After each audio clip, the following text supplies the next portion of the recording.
Ils ne veulent pas garantir les acomptes. Donc c'est un risque. Il y a des remises qui vont jusqu'à 75 000 €.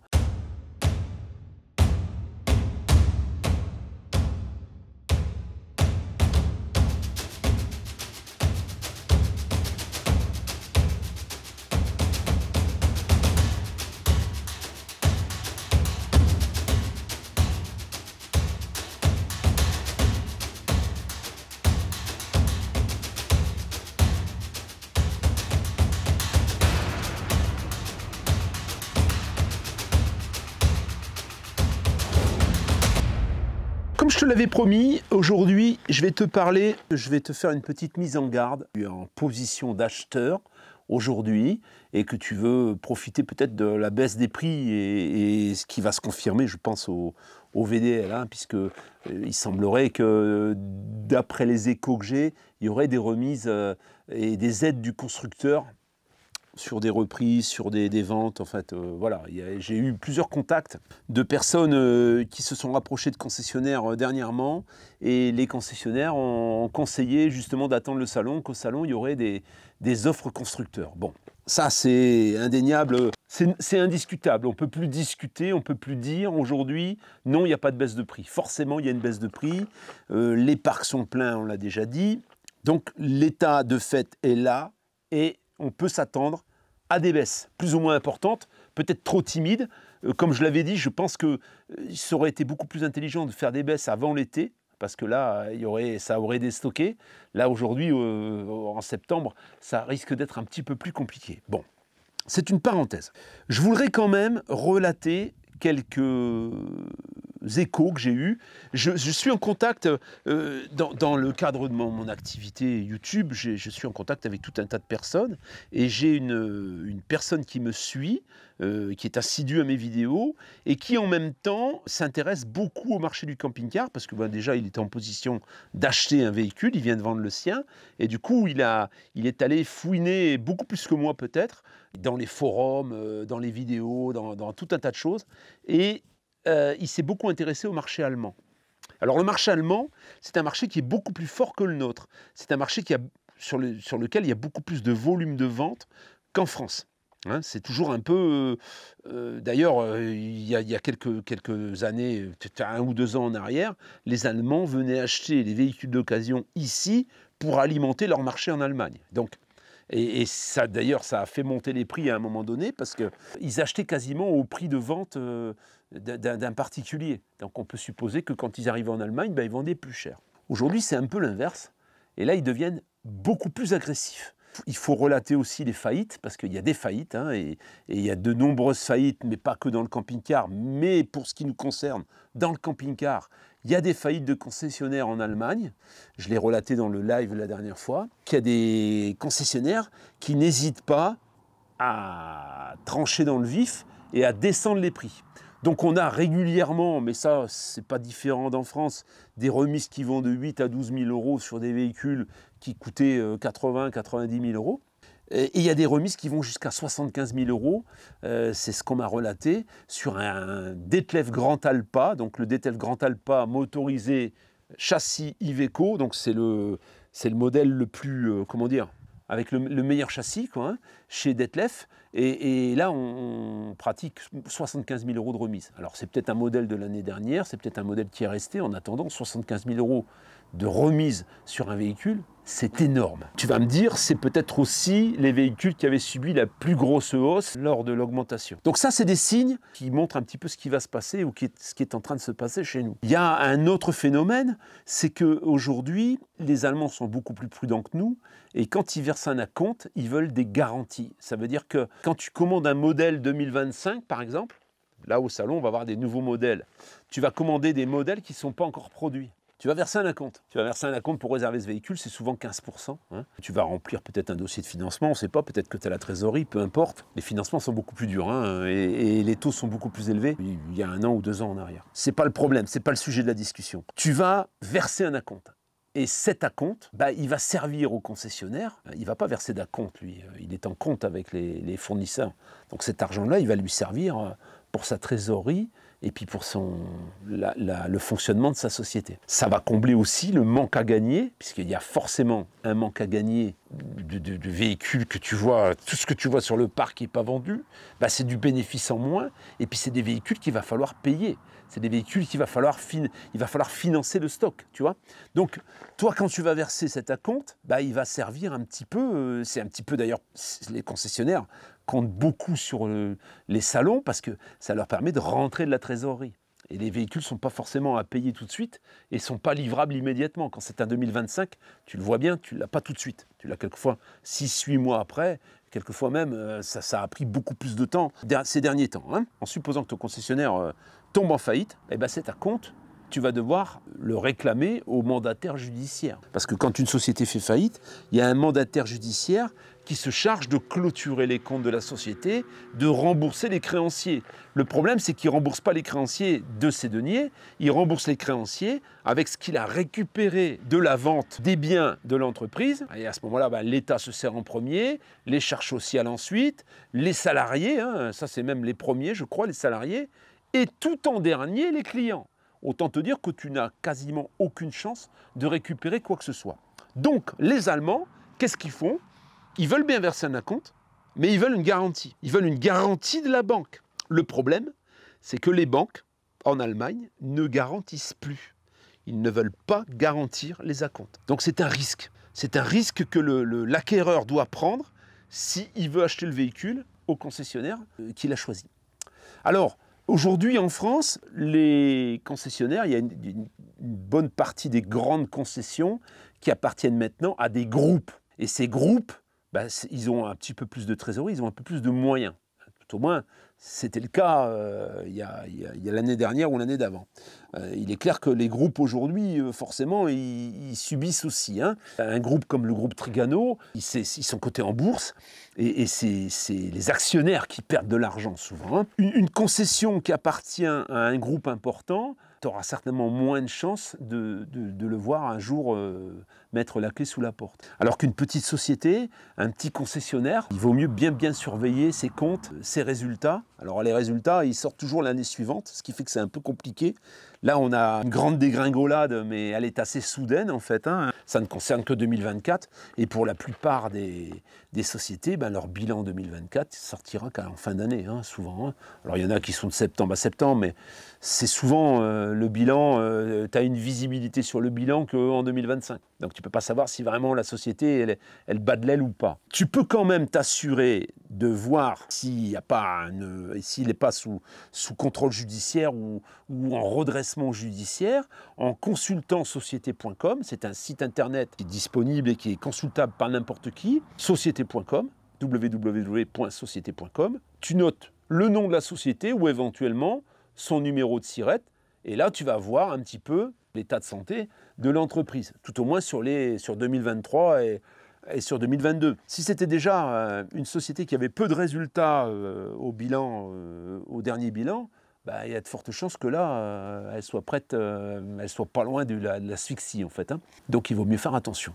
En tout état de cause, je pense que le plus raisonnable aujourd'hui, c'est d'acheter ce qui est en stock. Et ce qui est en commande, c'est un peu plus hasardeux, je dirais. Hein, parce qu'on a une visibilité aujourd'hui, on sait à peu près ce qui se passe, mais on ne sait pas ce qui va se passer dans 6 mois. Si ça perdure, c'est obligatoirement, on arrive obligatoirement à un problème. Il faut savoir qu'une société, une entreprise, elle paye sur ce qu'elle a gagné déjà. Hein.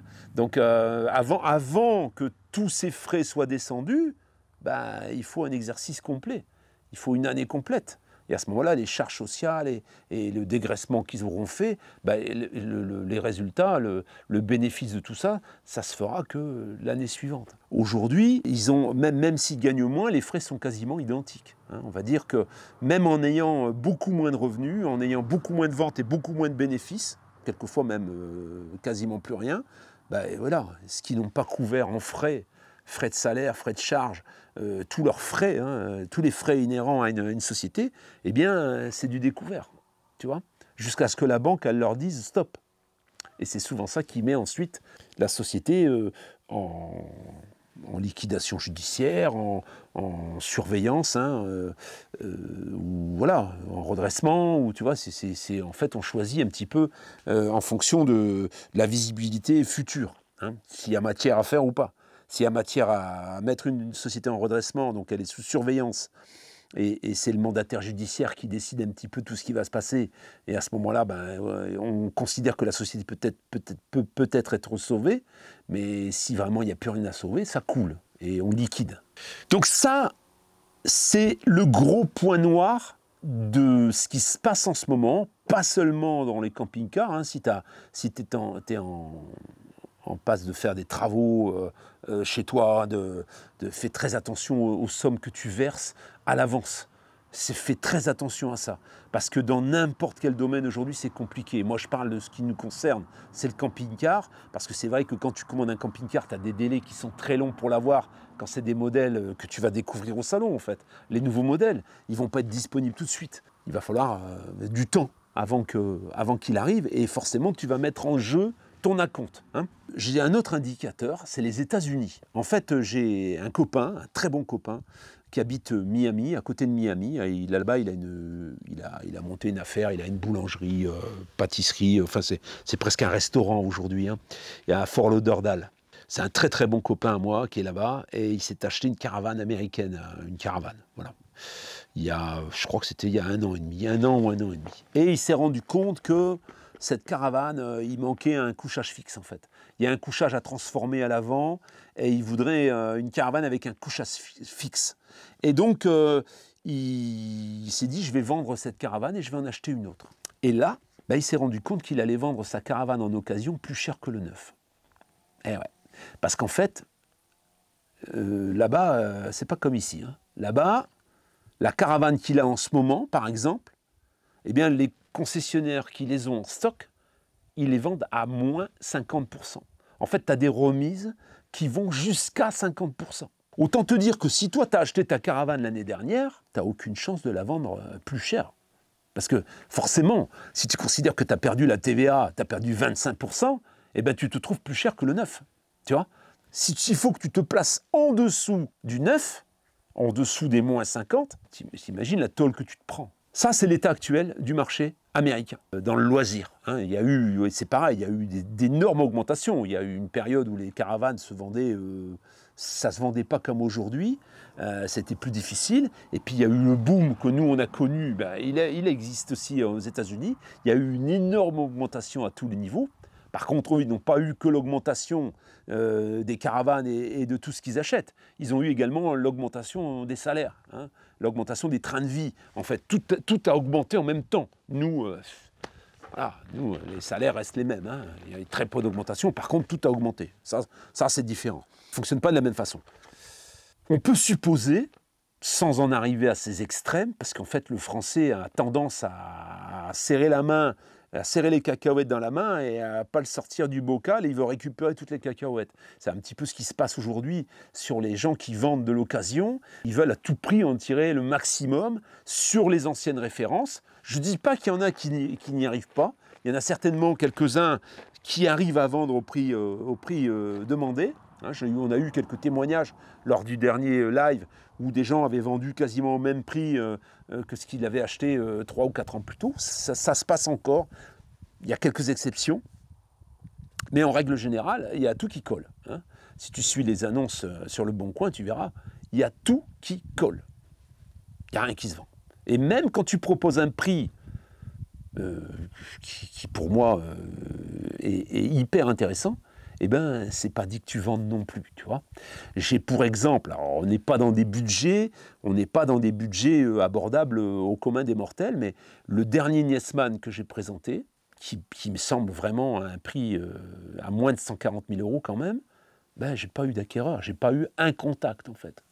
J'ai eu quelques personnes qui disaient peut-être être intéressées, un petit peu indécises, et, je ne l'ai pas vendu. Aujourd'hui, il est toujours disponible. Tu as la vidéo qui est ici. Si tu es intéressé, n'hésite pas à me contacter. Je pense que son propriétaire est prêt même encore à faire un petit effort. Donc n'hésite pas. Écris-moi, on discute et ensuite on fait une proposition au propriétaire. On voit ce qui est faisable. Attention, hein, il ne va pas vendre moins cher que ce qu'un concessionnaire va lui reprendre. Hein. Tu penses bien qu'il est allé voir les concessionnaires également. Hein. Donc on a une base, il faut que ce soit raisonnable. Hein. Voilà. Mais c'est un exemple. Le Concorde, le dernier Concorde qu'on a présenté, eh ben c'est pareil. On a eu une personne qui l'a réservé et puis qui a changé d'avis parce que soi-disant il ne pouvait pas s'assurer. Derrière ça, voilà quoi. Juste derrière ça, il y a eu la baisse du marché. Aujourd'hui, on continue à voir les Concorde au même prix. Hein. Si tu fais le tour des annonces, il n'y a personne qui descend son prix, mais il n'y a personne qui les vend. Ah, le problème, il est là. Et enfin, pour être tout à fait honnête et logique avec toi, si on considère l'année d'un Concorde, honnêtement, hein, un Concorde ou peu importe, un Morello, peu importe le véhicule qui a 12 ans ou 14 ans d'âge, que tu vends encore 190 000 balles, hein, comme je le vois sur les annonces, il faut être réaliste, les gars. Ça valait combien il y a 12 ans? Ça valait pas 300 000, hein. Ça valait 250, 260, 270. Ça valait pas 300 000 balles. Et aujourd'hui, ben oui, quand tu vends à 190 un véhicule qui a 12 ans, ben on peut considérer que tu n'as pas perdu grand-chose quand même, compte tenu des années, tu vois. On les a vendus, on en a vendu, nous, à moins de 180, 175, 178. C'était des prix raisonnables, très raisonnables à l'époque. Aujourd'hui, c'est plus ces prix-là. Voilà. Il faut se rendre à l'évidence, c'est plus ces prix-là. Tu peux avoir un coup de bol, mais ça reste un coup de bol. Et un coup de bol, ben, c'est le hasard, parce que tu en as plusieurs à vendre. Tu es en concurrence. Un coup de bol, tu vois ce que je veux dire? Ça reste un coup de bol, hein, voilà. Je vois encore des gens qui rêvent complètement. J'ai eu notamment là, récemment un écho d'un véhicule, le Voyageur, de 2021, c'est un 7.8 à 118 000 balles. Bon courage, hein. Bon courage. Franchement, bon courage. Jamais, jamais un véhicule comme ça se vendra à ce prix-là aujourd'hui. Jamais de la vie. Et si vraiment ça se fait, c'est vraiment un coup de bol monumental. Le gars qui t'achète ça, il vit dans une grotte en fait. Qu'est-ce que ça va devenir? C'est là le problème, c'est qu'on n'a pas de visibilité à long terme. On est encore en train d'espérer que ça va reprendre, mais ça reprendra jamais comme avant. Alors je pense que cette année, on verra au VDL ensemble, mais je pense que cette année, les concessionnaires, les constructeurs ont fait beaucoup d'efforts sur le côté un peu... ils se sont beaucoup diversifiés, je pense, dans les aménagements. Je crois qu'on va trouver beaucoup de 4x4. Beaucoup de bases 4x4 parce qu'il y a eu une forte demande. Et c'est vrai qu'il y en a très peu qui répondent à cette demande. Il y a Immer, hein, qui est presque un incontournable avec son 580 par exemple, MLT. C'est vrai que depuis qu'il a perdu son moteur 3 litres, bah, ça doit être un petit peu plus compliqué. Il y a les véhicules sur les bases Crafter aussi, en 4 roues permanents. Je trouve que c'est une bonne alternative. Et je pense qu'on va voir d'autres véhicules avec d'autres marques, hein, des marques de camping-car. Je pense que beaucoup de constructeurs vont se lancer dans cette niche. Hein, voilà. Encore une fois, ça va ressembler un peu à ce qu'on connaît aujourd'hui dans le fourgon, où malheureusement, tu le vois dans les parcs, il y a énormément de fourgons à vendre. Énormément de fourgons à vendre.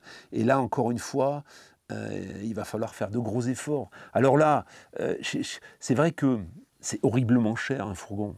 Mais par exemple, un Crafter neuf en 4 roues motrices, un FoMotion, eh ben, tu le payes 75 000 balles, vide, sans aménagement. Comment un constructeur peut faire pour sortir quelque chose de bon marché quand tu payes déjà la base 75 000 balles? Alors, il ne paye certainement pas 75 000, mais voilà, faut aussi mesurer un peu tout ça et c'est compliqué. Alors là, ça va commencer à rester collé aussi parce que les marchands de voitures, c'est pareil. Hein. Les concessionnaires, ils vendent rien. Il y a de grosses remises sur des modèles à peine sortis. C'est très compliqué pour eux aussi. Hein. Je pense que ça va se tendre encore un peu plus. Voilà. Je pense que ça va se tendre encore un peu plus. Donc ma recommandation aujourd'hui, si tu as les moyens d'acheter quelque chose et que tu veux bloquer ou que tu veux verser un acompte, fais très attention à qui tu verses l'acompte. Voilà. Fais très attention de ne pas verser un acompte que tu ne reverras jamais. Parce qu'on en parle, mais c'est la réalité aujourd'hui. La réalité, elle est que c'est tendu, c'est difficile. pour tous ceux qui ont passé cette saison qui devait être normalement, comme chaque année, florissante, et puis qui finalement n'ont rien vendu ou pas grand-chose, et qui sont obligés de faire des vidéos en montrant tout ce qui était en remise, qui n'arrivent malgré tout pas à vendre. Hein. Parce que pour que décider quelqu'un qui n'est pas acheteur, ben, il faut y aller. Hein. Il faut se sortir les doigts de tu vois où. Hein. Donc il faut faire des remises qui soient vraiment très très alléchantes, hein, malheureusement. Et c'est valable également pour l'occasion. Hein. Aujourd'hui, il n'y a plus personne qui me demande hein, pour filmer, hein. C'est terminé. Hein. Là, moi, je relate l'état du marché, parce que je me dois de le faire, hein, puisque ben, je filme des véhicules, je les propose, je ne vais pas proposer des véhicules à des prix qui sont complètement décalés. Je vous dis les choses comme elles sont, pour éviter déjà de filmer pour rien, et aussi pour vous mettre face à la réalité du marché. Vendre, alors après, si vous n'êtes pas vendeur, vous voulez essayer pour voir si vous vendez, bon, il y en a beaucoup comme ça, hein, qui disent oh, je le mets en vente et je verrai bien.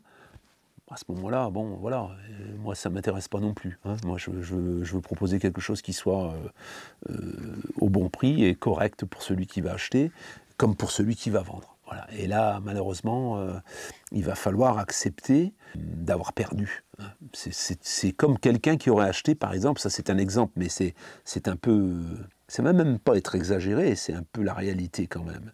Celui qui a acheté l'année dernière un modèle 2023, qu'il a payé donc au plus fort des prix, et qui doit le revendre cette année, bah ouais, avec les prix qui vont être pratiqués, qui ne pourront que descendre de toute façon. Il n'y aura pas d'autre choix pour liquider ce qui est en stock. Et ensuite, on retrouvera des véhicules qui ne seront vendus que sur commande. C'est fini, les concessionnaires ne stockeront plus des véhicules comme ça a été le cas pour répondre à la demande le plus vite possible. Si ça ne se vend pas et qu'il n'y a pas assez d'acquéreurs, ils ne vont pas s'amuser à stocker. Donc, ils vont devoir liquider ce qu'ils ont. Et toi, tu vas te retrouver avec ton véhicule de 2023, voilà, que tu as payé beaucoup, beaucoup trop cher, en fait, par rapport aux nouveaux tarifs. Et on peut pas savoir qu'est-ce que sera demain et comment le marché va réagir. Si le marché ne réagit pas, bah oui, ça va continuer à descendre. Il n'y a pas d'autre solution. Aujourd'hui, tu achètes une occasion chez un concessionnaire, tu le payes moins cher que quand tu le trouves sur le bon coin. C'est là où c'est pareil, les vendeurs rêvent en plein, parce que quand tu vois que les concessionnaires vendent moins cher, avec une garantie en plus, comment tu veux vendre le tien? Si tu le vends plus cher, tu ne vendras pas, c'est pas possible.